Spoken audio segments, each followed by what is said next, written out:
कि जो सर्प का विष है ना, उसको आप जो सल्फास की गोलियां खा लेते हैं लोग, उसको समझिए वो सल्फास है। परंतु जो विषयों का विष है वो साइनाइड की तरह काम करता है। उससे कोई विरला ही उससे बच सकता है यदि उसकी चपेट में आ गया तो इतना खतरनाक है।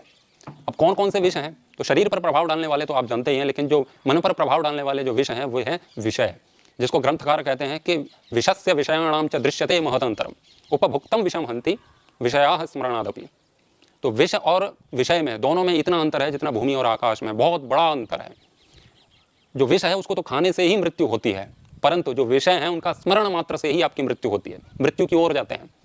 हमारा जीवन मृत्यु की ओर चलता जाता है यदि आप विषयों का स्मरण भी करते हैं तो। मात्र स्मरण से आपने अपने जीवन में कभी भी कोई भी सुंदर रूप देखा है और आप उस पर आसक्त हुए हैं, अब वह विषय आपके सामने नहीं है, परंतु आप बैठे हैं और आपके किसी भी प्रकार से कोई भी कारण बना उसमें और आपको वह रूप स्मरण हो गया।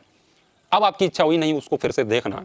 तो इस समय जो पीड़ा होती है ना वो बहुत खतरनाक होती है, बहुत दुख देती है।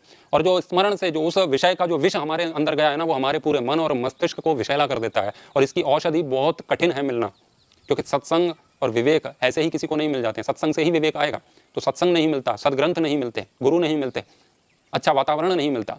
जबकि सर्प के काटने का जो विष है वो पैसे से आप कहीं से भी औषधि खरीद सकते हैं। तो ये बहुत घातक है, इससे बचना मुश्किल ही नहीं, नामुमकिन जैसा है, असंभव जैसा है।